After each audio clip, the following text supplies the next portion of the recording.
Call the meeting to order. Do we have anyone on? I don't see anybody joining us virtually yet this morning. There's two on there. Oh, is there? I think Joe, I thought I saw was on there when I was on my computer in the office. I don't know who else is on there. Oh, there we go. There's Joe. Hey, good morning. Good morning. Okay. So we have Joe on and is Harley on? Did you? No, okay.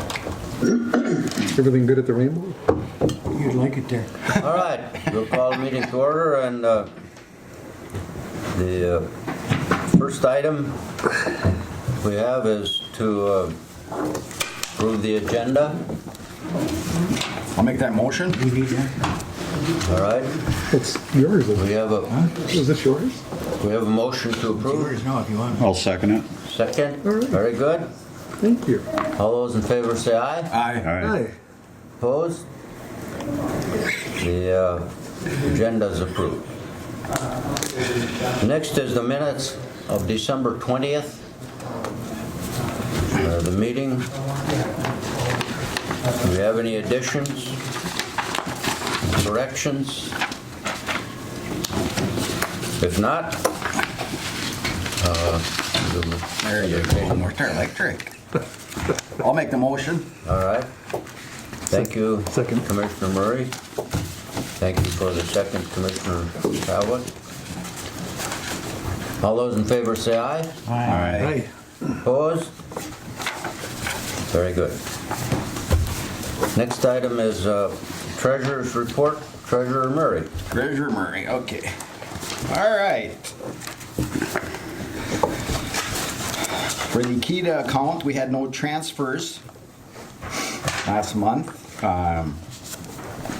We had unpaid bills as of 1/14/2020 or 2022 of $31,896.54. I'd like to make a motion to accept All right. paying those bills. I'll second that. The motion, any questions about the bills?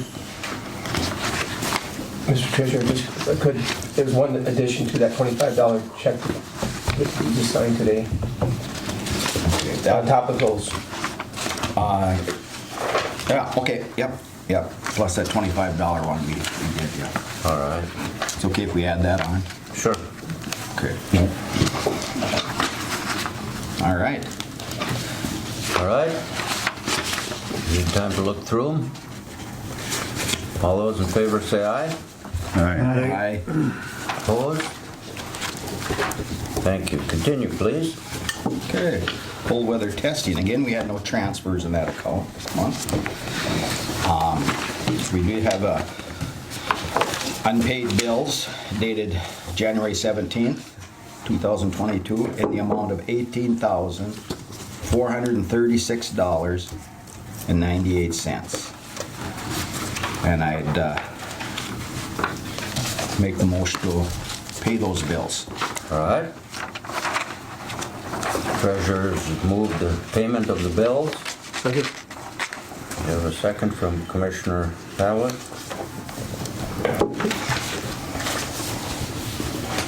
Any questions? Everything looked good. I went through it and even looked at the financials for the whole year. It wasn't too bad, was it? No, Looked good. we're tracking. Yes, very good. Okay, good. All right. All in favor, say aye. All right. Aye. Opposed? Very good. Thank you, Treasurer And the Murray. last, we have one more, the JLR. Okay. We have unpaid bills of $1,193.40, dated 1/17. And I asked for that. I'll move to have that paid also. Okay. I'll second it. Okay. We have a motion and a second to pay the bills. Any discussion?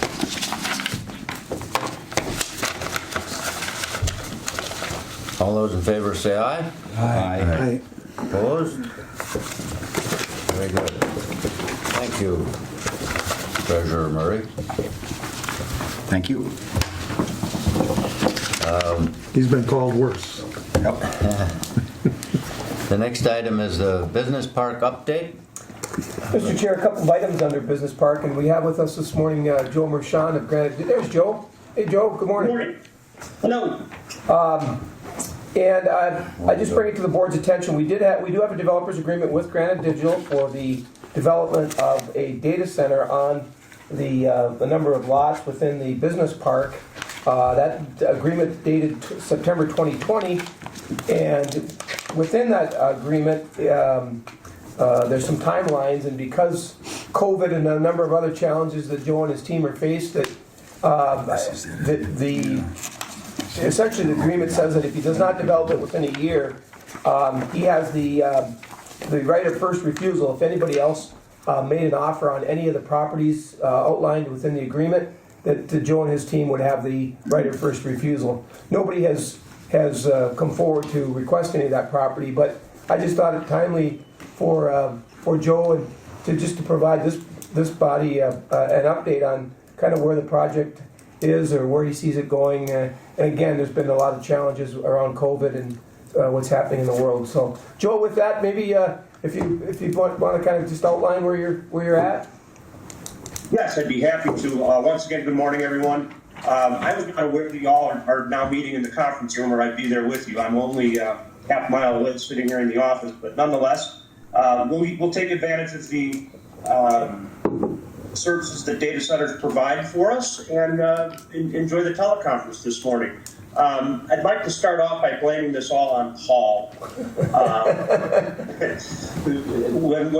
When Paul and I met with then Commissioner Eklund back in late 2009, when the Army Reserve building was first transferred to the county, came up with this harebrained idea to welcome the data center industry to International Falls based on a couple of attributes, as most of you are aware, most notably the cold weather, which bodes well for data center operations. So we put our thinking caps on and we got to work 11, 12, 13 something years ago and began to put together a partnership with industry players that remains today. We still have we're very proud of the partners we have with Steel Enterprise, EYP Mission Critical Facilities, and our new partner in the last year, Jones Lang LaSalle, Jones Lang LaSalle, JLL, our Fortune 500 companies. HPE has been with us since 2016.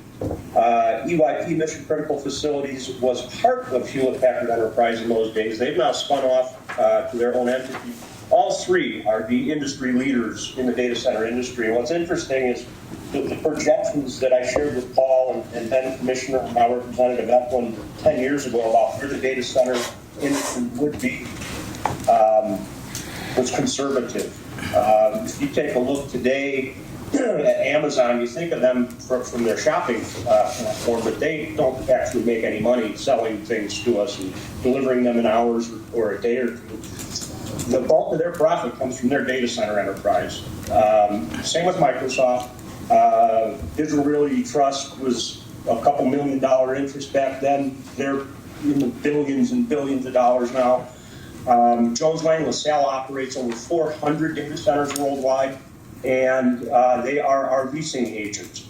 Paul, it looks like you were successful in distributing the presentation deck. Hopefully, I think that's what I see the chair going through right now. Correct. That is our current pitch piece, if you will, to investors. That was developed in partnership with a financial consultant that took our last real barrel for $400 bills in the last 12 months. It really taught us a lot about what we were missing in the quest for raising investment capital on an equity basis. That's all great, cheery, rosy news. We know where we're at. The piece that you're looking at now is sound.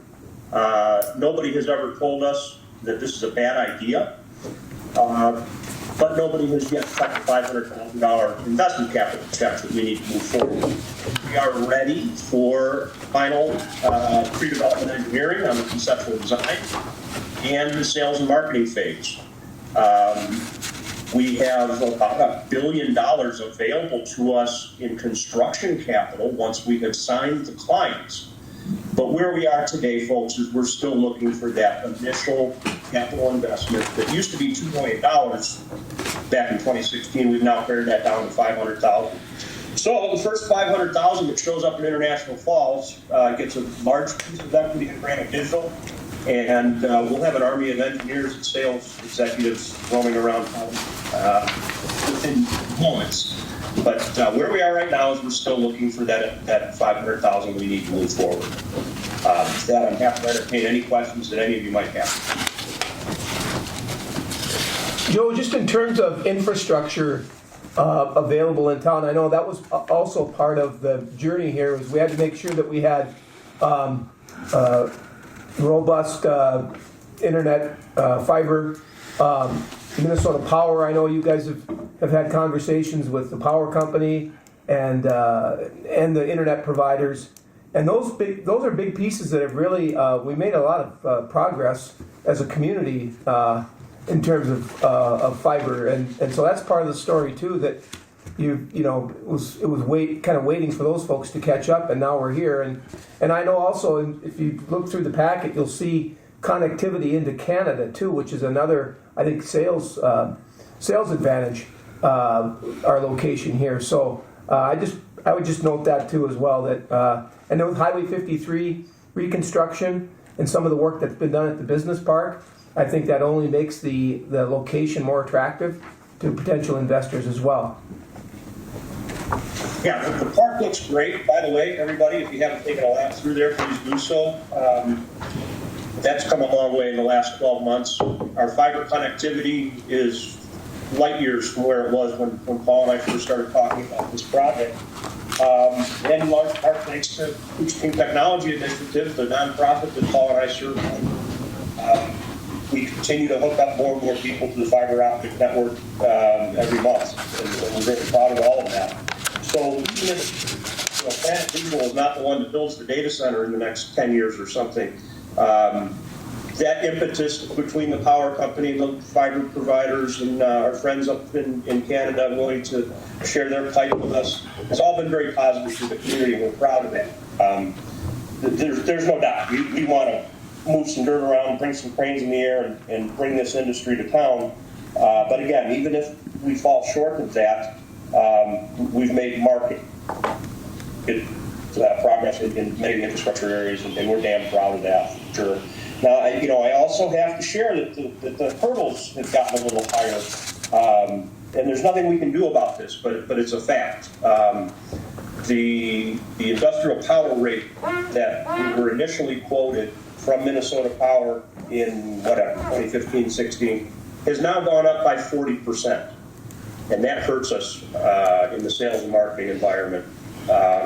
We can still save them a ton of power because we're so cold, but that rate has gone up 40%. We've had a rash of local entities coming back to the tax drawer. The 14% increase from the city is not helpful when we're trying to sell this project. The city and county both now entering into the sales tax game. That's not positive when we're trying to sell a $400 million project and generate $40 million a year in economic activity. So please keep that in mind as you talk to your local folks that are voting this way, that this is not helping this project, global or national scale, as we try to sell up against Washington, Oregon, Virginia. Ohio now is a big player. Chicago always has been. They have their own attributes. But we've lost some of the competitive advantage just in the last couple of years that we thought we were going to enjoy moving forward. That's not the reason we can't raise the capital so far, folks, but it's made our sales pitch more difficult. We still have competitive advantages, and we're proud of them, but I hope we're done increasing operating expenses for industries that are looking to join us here up in the Northwoods. Still your fault, Paul. Well, that's the other thing too, Joe, that's been part of that story, because I've got to meet a number of your people on your team, and you've got a really good group of folks around you as well. And including Lang's JLL. And you brought those people up here. They've been on the ground, and I think they like what they saw. It's just, again, getting over that initial capital threshold. Yeah, indeed. We've been at some pretty interesting tables, Paul, and you've been with us at a lot of them. There's nothing but enthusiasm for this project in this area. And if these folks didn't have to earn a living and get paid, we'd probably be moving dirt right now.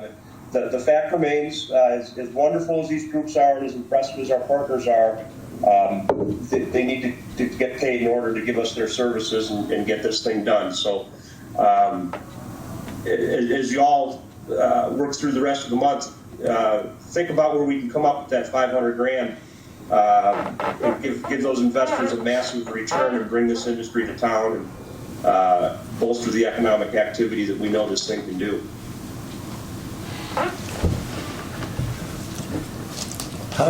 Joe, how did you assemble these people? Is it from past contacts? Is it from, how did you? That's a great question. Effectively, when we were looking to build on our water tower center property and thought that was a lot of property for us to develop for a data center, we had some unique requirements mechanically that had not yet been developed in the data center industry. We took those ideas just on a cold call to Hewlett Packard Enterprise. I think they were Hewlett Packard then. I don't think Enterprise existed at them before the split. And those folks jumped on board immediately because the geeks in the engineering department thought what we were trying to pull off was going to be really dynamic and progressive, and now today it's the standard. But this all started with a cold call to Hewlett Packard Enterprise to see if they could help us on some engineering questions. And we've now built a really great friendship with those folks and a wonderful working relationship. Then again, EYP, the engineers spun themselves off from HPE. And that's when things got really interesting, because now they could move and shake a little bit quicker than under the Hewlett Packard Enterprise umbrella. So that's when the prices started to come down. That's when folks started flying to town and take a look at what we were talking about. And then as we got to the point where we are now, we're ready to sell to clients. EYP folks brought JLL to the table. So it was one call back in 2016 that led to probably now 50, 60, 70 people on the development team with these partners, all anxious to move forward. Thank you. You bet. Thank you. Any other questions? Go ahead. Terry, when we looked at that half-cent sales tax, we targeted it something. I can't remember what it was, didn't we? Targeted it, and what was that? And where that money was going to go. I just can't remember. We had the It's to highway department, bridges and roads. And Oh, that's right. Infrastructure. infrastructure. Yeah, that's what it was for. Okay. Same with the city. It's infrastructure. Yeah. That's where it's going. But again, I mean, if that's, Joe, if that's hurting your position. I mean, you didn't come to the county board, as I recall. When we had a lot of discussion about it before. Oh, yeah. A lot of discussion, yeah. Yeah, definitely. Yeah, we had a City hearing. did We had a too. hearing where we had all the diagrams and everything. Yeah. Yeah. I mean, I'm not a tax guy, as you know, but that one made sense for the county for the infrastructure. But I don't think anyone was aware that this could undermine you either. Right. So, That's, I'd like to say the same thing. yeah. I mean, no idea. Yeah. Well, Joe, thank you again. Appreciate all the efforts, and look forward to work with you. And by the way, beautiful job on Saturday with the golf course. You guys did a super job. Thank you. We're very pleased with the event. Glad everybody could make it, had a good time, and raised a couple $1,000 for the food shelf. We'll have that number available this evening, I believe. So, great event. Thank you, folks, for your time this morning. If you have any ideas on where we can find that last bit of investment capital, please reach out to Paul and let's get into this industry. Everybody have a great week, and again, thank you for your time this morning. Yep. Thank you, Joe. Thanks, Joe. Thank you, Joe.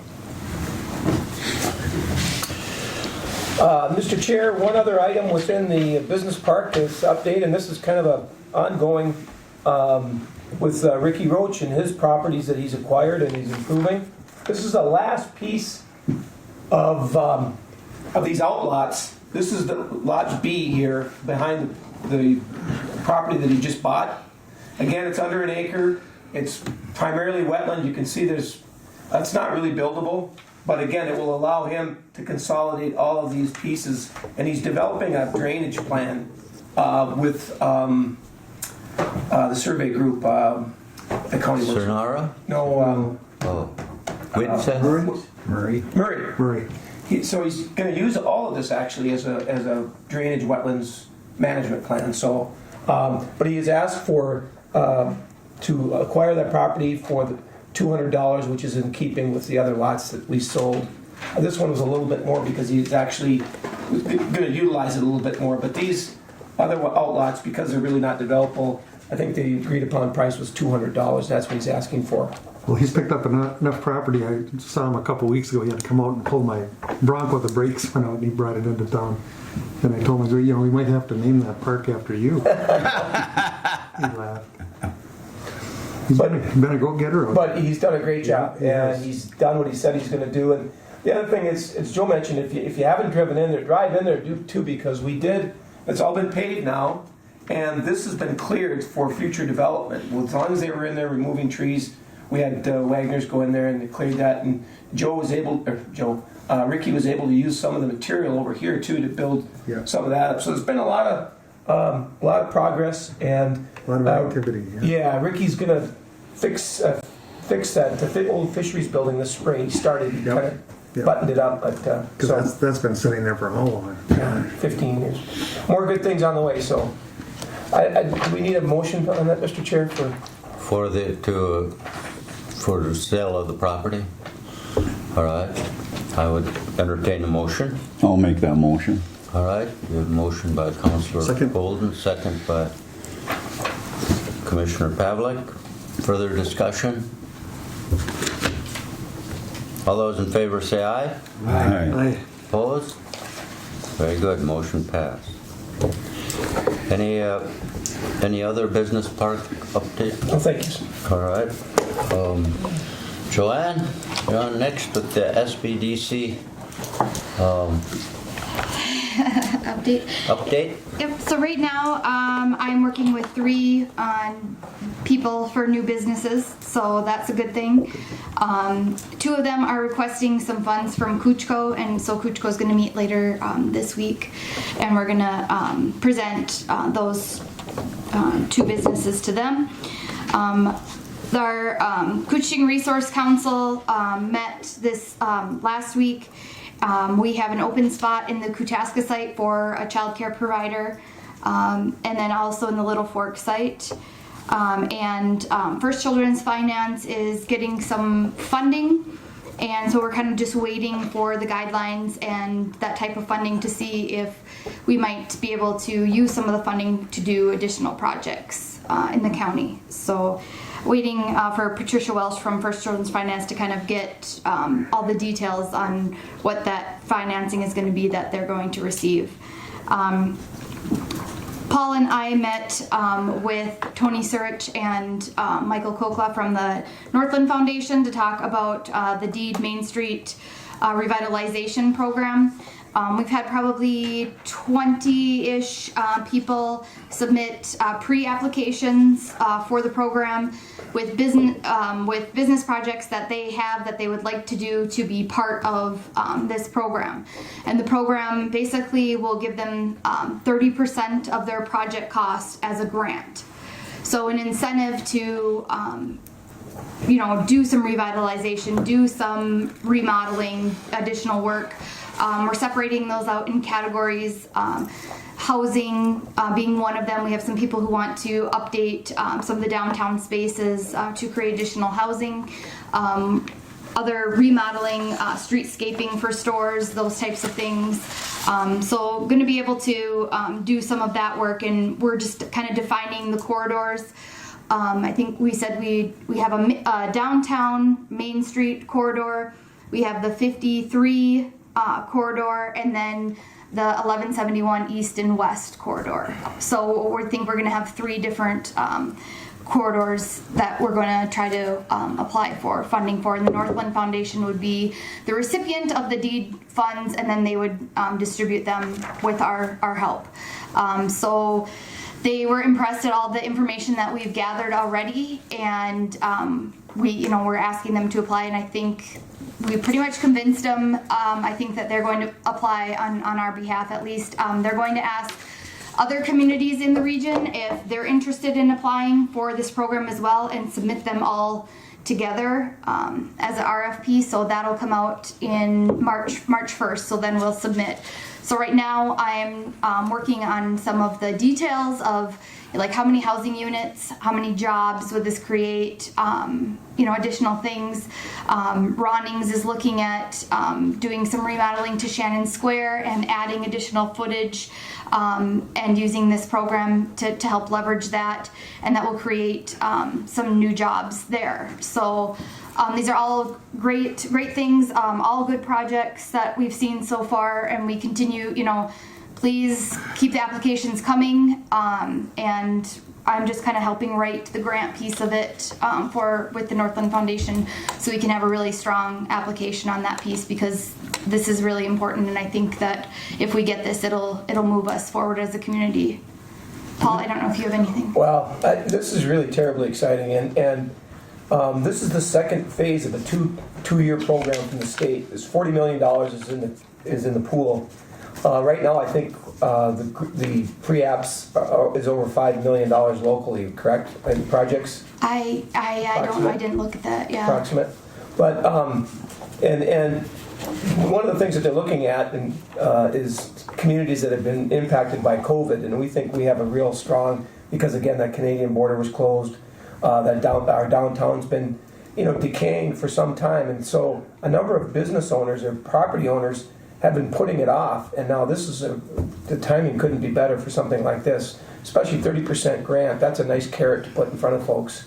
So the Northland Foundation was very supportive, but Joanne did a lot of work on this pre-app just to give them a sense that, hey, there's enough property owners that would be involved in this project. So a lot of the first round of funding went to Minneapolis, Lake Street, where the unrest was, and the looting and fires. And so the second part, they're looking to balance that out in the outstate.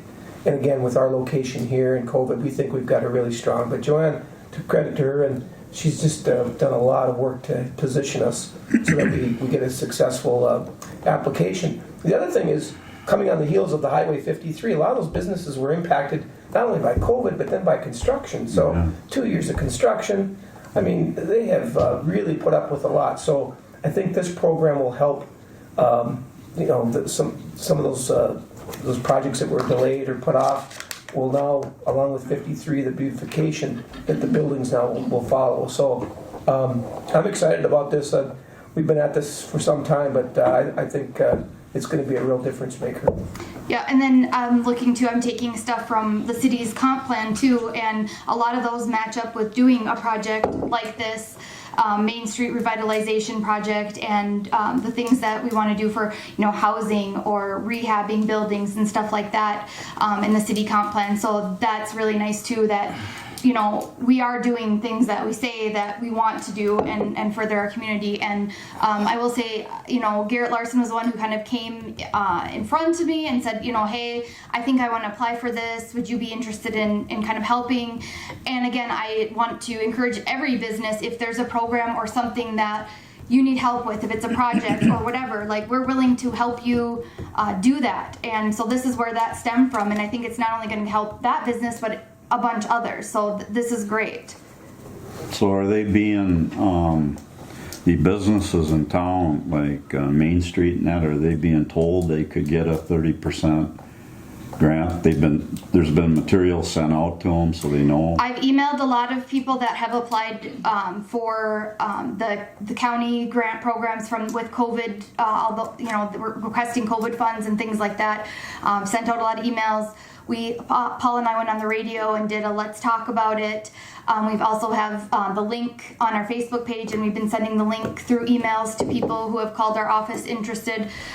So we're trying to get, continue to get the word out. There's still time, but at least we wanted to just get a base for what funding we would be requesting and where those corridors would be. So, and there's quite a few downtown that have applied. So.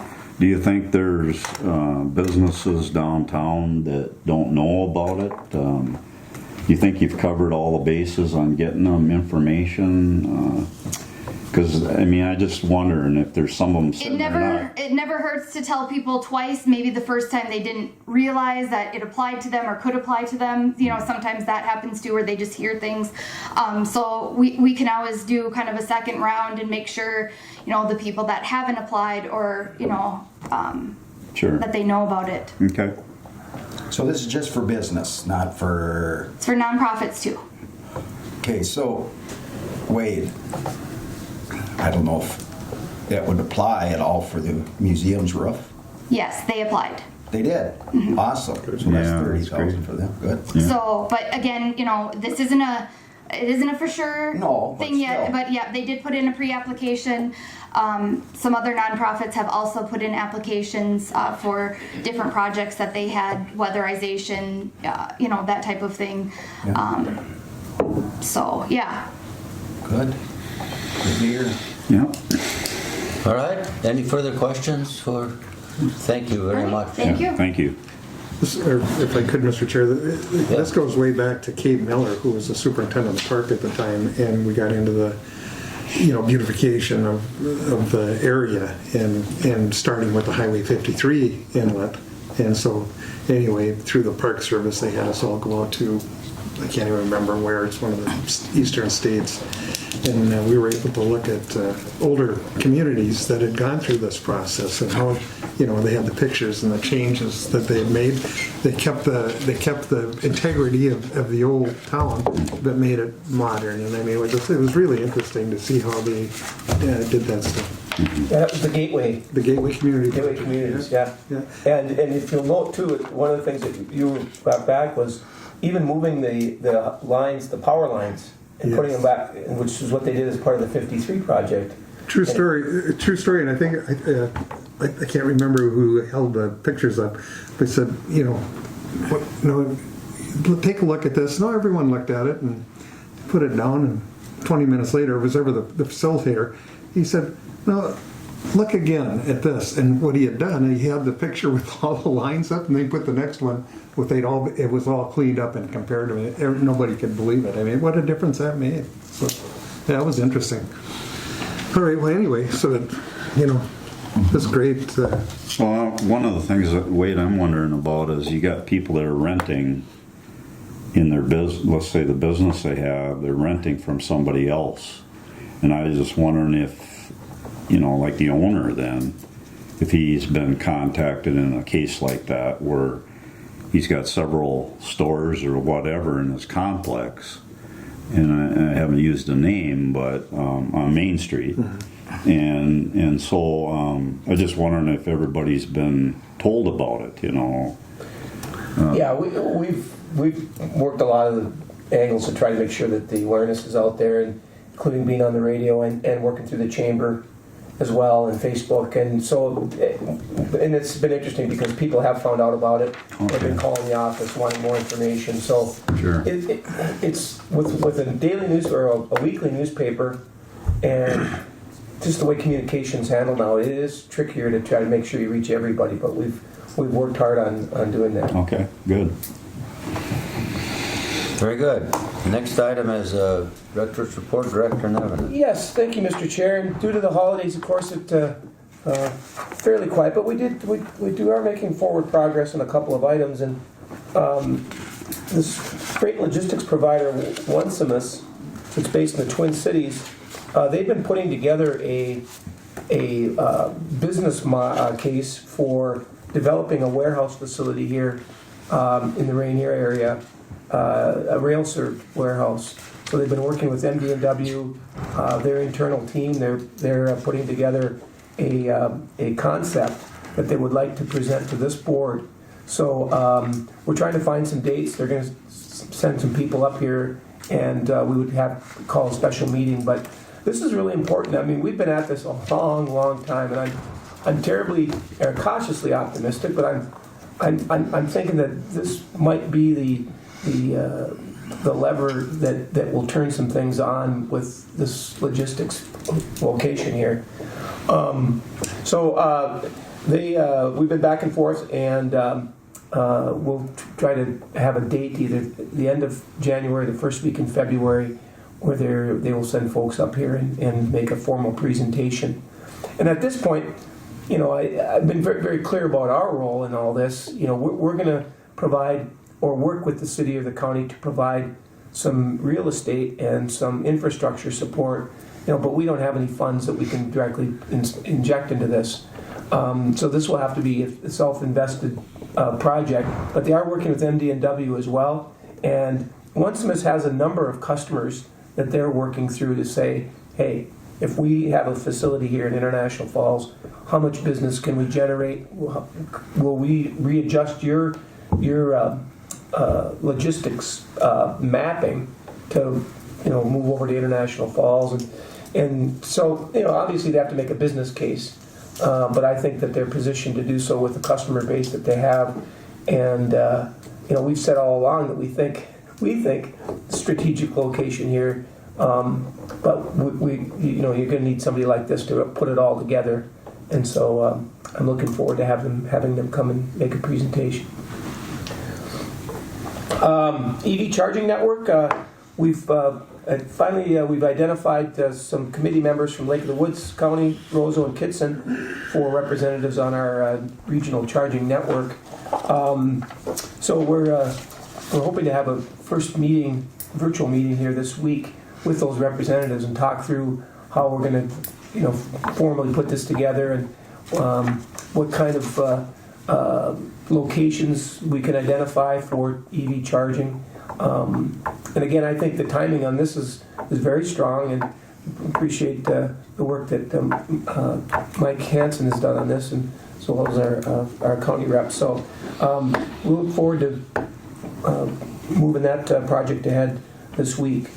And again, the concept is a corridor from Shea to the east all the way to the North Dakota border. And I think that the counties that we've talked to have been very supportive and think it's a great idea. In fact, there's already some EV charging that's occurring along that network. Also, the Housing Collaborative. You know, there again, the countywide housing study was completed in 2018.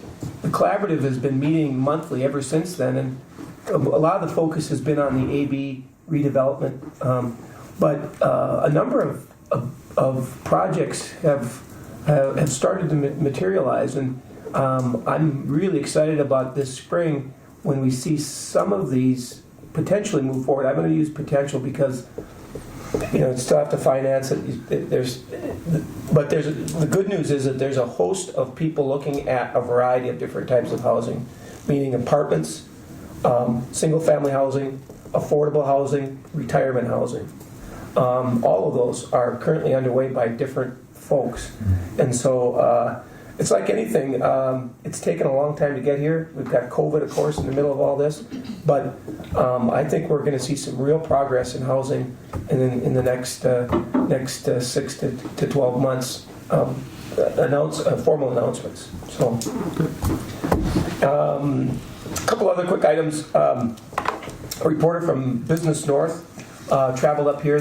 They awarded Cantilever the Noteworthy Startup Award that the publication did. So they came up to do a follow-up story on Cantilever, and as part of that, they learned about the tax abatement that the cities and counties have used for these projects, and it provided her an opportunity to reach out to me and say, well, what other projects do you have going on up there? And I started listing them off, and I think they're going to do another story just on what's happening in the county with some of these other projects that, aside from the hotels, you know, the Kmart, Miners, and even Jim Lenham on 11 there, and of course this Main Street Revitalization Program. Dunkin' Donuts is another one. So all these things add up, and so it's Cantilever. yeah. Anyway, I'm excited about that. And then related to cantilever, we do have to. The request has been made to amend their abatement agreement because initially, when they applied, they were very, very aggressive in the number of jobs and the wage levels, and we found out through the other hotel projects that the hospitality industry just can't support some of those initial targets. So the same as we've approached treated the other hotels, we're going to just pull them back a little bit so that they're in alignment. And because we do have to do reporting to the state every year, and if those targets aren't met, you have to make a provision for that. So we're going to amend the agreement with the county just so they're in line. So, and also speaking of housing, I included this article from the Star Trib about the little community of Middle River, 300 people. They and this isn't just Middle River. Other communities are doing this. They're providing land for free if you build a house, and there's some income levels on there. But they're also providing free electrical hookups. I like some of the things that they also provided to entice people to 2 free years of municipal water and sewer. You get to join the local sportsman's club, and you get a $100 gift certificate to the local tavern. Now there you go. That's putting it together. So I just think it's interesting that these communities are getting creative and looking at ways to bring people back and make them stronger. So We did the same thing in Koochiching County. Yeah. The bid Yeah, the Bidstead program. didn't. Yeah. In the end, it became, it just didn't work. Well, the deer hunters We got a lot of attention. were upset with it. 'Cause they were offering land that people had hunted deer.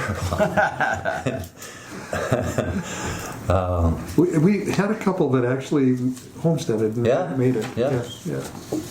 I think part of the problem there It too was the Wall Street Journal did an article on it.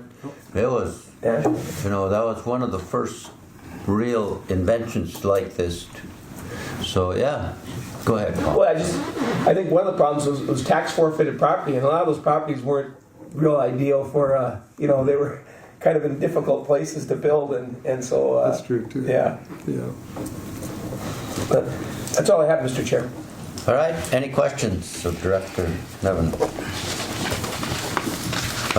Next is the public comment period. We'll begin on my left with Councillor Holden. So we had our organizational meeting with the city for committees and stuff, and people were put on the different committees, and then next was we're working hard to, we did raise the tax, but we also are in agreement that next year will be different. We're raising the tax to fix infrastructure in International Falls. And it's a 1-year thing to get going on it and make a dent in it and fix things up. And then after that, it's been kind of that we're going to go back to a lower rate than what was done this year. So it was a tough thing for the city council. It really was. To put it at 14%, and I had people tell me, well, anyways. Not nice things. What were you telling you? Come on, it's here. Well, no. And anyways, so, that's not what pressured me to say next year it's going to be lower, but I got tough skin. But I think we know that we want to fix things up, and that'll help. And then after that, we'll get her back to a lower rate. So Okay. and that's all I got to say. All right. Thank you, Councillor. Yeah. Commissioner Murray. I gotta quickly put my thinking cap on here. I forgot about this part. We're still working on some of our projects we've talked about before, the Northland Counseling, is they got the bids back and they're a little higher than what they planned, so now we're going back to the drawing board, but that'll still be, I think it still will be in place. Wade and I are on that one. Jail is still being, that process is still going. We're a ways away from even knowing what we want to do, but Wade and I again are on that one, and I think we've got some good people working for us, and that'll, right now the county is going through a pay equity study, yeah, and they're pretty well done. We're just now sending out job descriptions to them all for those to look at and see if they're in agreement with it, with each of theirs.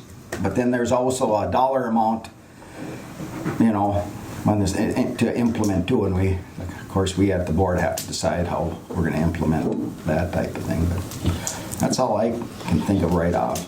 Okay. Commissioner Pavlik, any additions? Speaking of the Gateway community, the first project we did, of all things, is this road to the airport right here.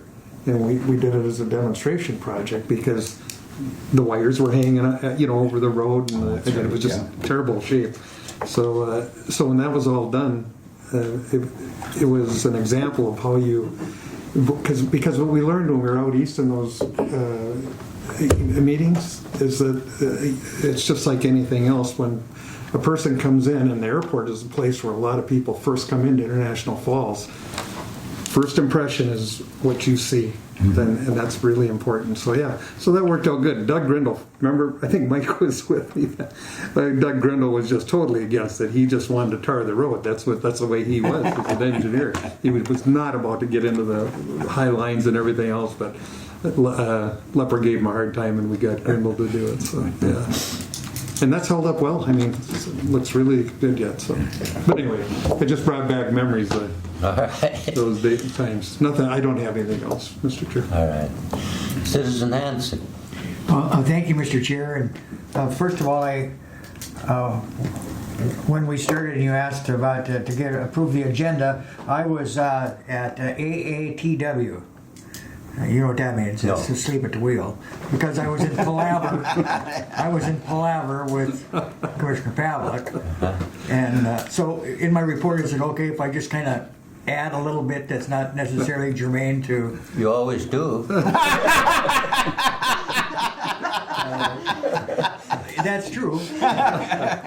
I've had a chance to chat with the folks in North Home, and all of these small cities, including International Falls right now, things are, a little bit quiet just due to the climate and the time of the year.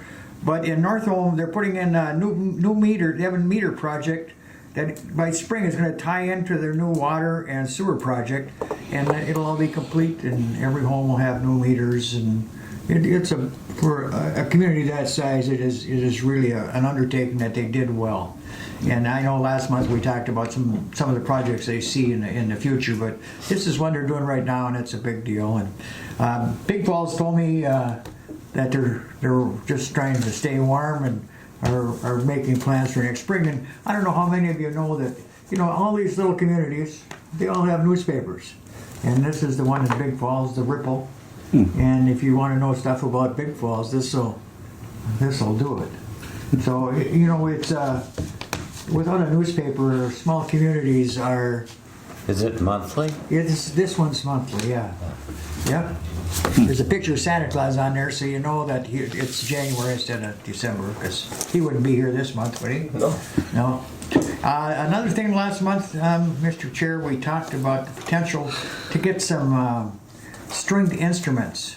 And I was told that XYZ was available, and we're actually moving forward, and I want you to know that the first shipment actually came, and because of the gesticulation of Darcy,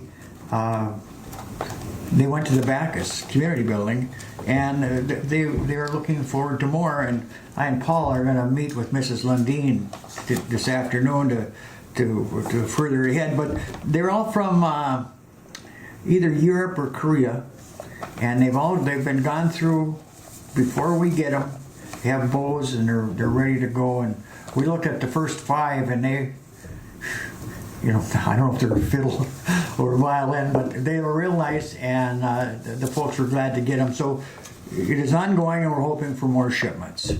Oh, And lastly, Mr. Chair, I get the Minneapolis paper every day, not necessarily always on time. And over the years, the publication has slowed down so that I don't always know that it's going to be here in time.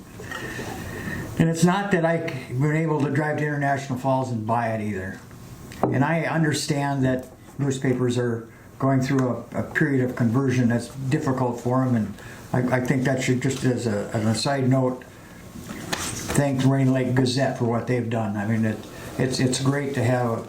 We had a little dose of not having a newspaper. When I drive to the west, if I drive through War Road or any other of those small communities and stop, I can always buy the Minneapolis paper, always.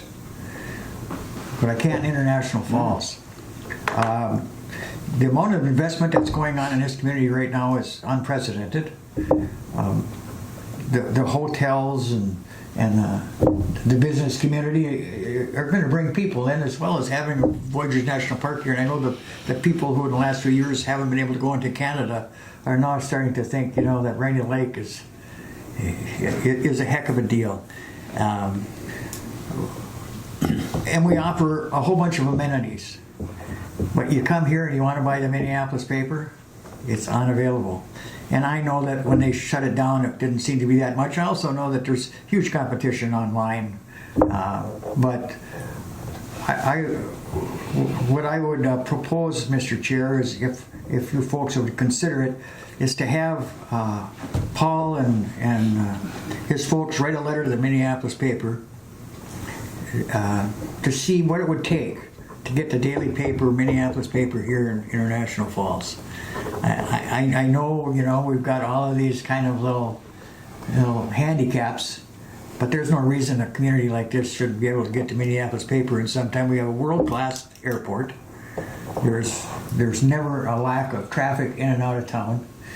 So I guess my request is for the board to ask staff if they would write letters to the Tribune, the Star Tribune, and see what we can do to get it delivered right to International Falls every day.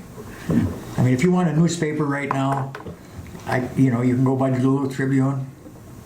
They do a great job, but I know it's going to be a few days old when they pick it up. you can't get an up-to-date Duluth paper either. No. Only Wednesdays is Right. what they Right. they don't have. We don't get the Sunday paper. Yeah. And then Either. you're right. And then if you're interested in the sports in the Twin Cities area, you don't get that through the Duluth paper. You don't get the Gophers and all them articles that you see in the Minneapolis paper. And so I'm right behind you. I love sports. Yeah. And so I like to see the Minneapolis paper here. Well, I just thought as an amenity, considering going to open these 2 new hotels and his other issues, Yeah. there's got to be a way these days, especially with the flights coming in and out of here, that we could get the Minneapolis paper as a daily staple in this community. Right. So that's The library even dropped Star Tribune, right? Because of timeliness and cost, we couldn't get it on time, and so we dropped it from the library. and it's a little bit spendy, I'll agree. But in Minnesota, there's no other relevant paper that matches it. Right. And Right. when it doesn't come to my house, and I should probably tell you right now, there's a hierarchy in my home as to who gets it first. So I'm always reading the paper a day late because I'm not top of the list there, you know. So Mike, do you need a motion? Yeah, well, if Mr. Chair would allow it, I would like to see a motion to direct the staff to see what we can do to get the Minneapolis paper here. And I would add to that, would just run the same letter to the Duluth, and separately, but it would be. So, I'll make that motion. all right, we have a motion. We have the staff send out letters to Minneapolis Tribune and Duluth Can Tribune. you say that from from what we're hearing in the community. I'll second that. All right, we have a second. All in favor, say aye. Aye. Thank you, Mr. Chair. Thank you. Yeah, thank you. All right, the next item is... Mr. Chair, could I just add one more thing? Yes. I apologize, but I just want to make a note because being here at the airport, it gives you a different perspective on things, especially operations at the airport. And you really get to appreciate what the airport means to the community. But with weather, we had a really tough. We had the rain that turned to ice, it created some really difficult conditions.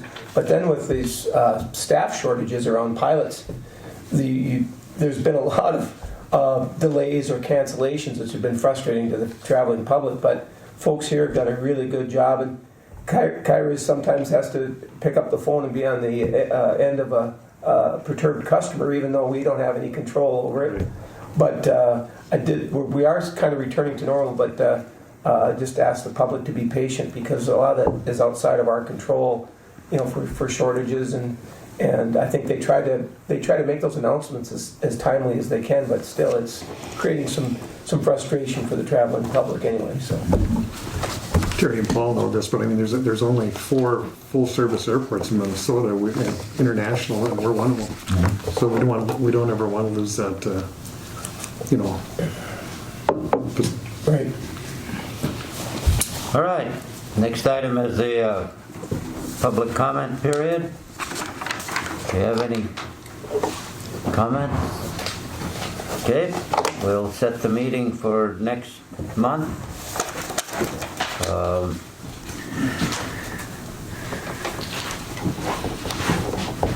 It would be the third Monday, if that would work. That's President's Day. I don't think, 21st? I almost have to talk to Carol. 21st is President's Day. Oh, okay, so that's I don't know if that works. What's our normal day in the month? Monday, third Monday. The third Monday? And that's President's Day, is that the issue? Yeah. We're off on President's Day, so. Oh, we are. All right, how about the 22nd? Is that, I know the county board, is that your meeting day? If it's a Tuesday, yeah. It is. It's the fourth Tuesday, however. Yeah, it's the 4th Tuesday. You got a schedule, Terry, with you? Yeah, we got county board at 9:30. Yeah. And then you have a personnel meeting Oh, after you that. just have to cancel that. And a backus meeting at 3. How about the 23rd, a Wednesday? Is that the That's airport? Tuesday. That'll be airport. That'd be airport, yeah, we don't want to do that. Hold it a second, I'm in the wrong year. The last Monday. Wrong year. 28th? Hate this thing. That's the last Monday. Would that work? That would work fine. 28th? 20. Last day of February? Okay. I don't know for sure till Carol gets back. ATV meeting, but that's not until, ooh, Yeah, we'll be done by 10 o'clock on the 28th. yeah. All right? 10 o'clock, February 28th.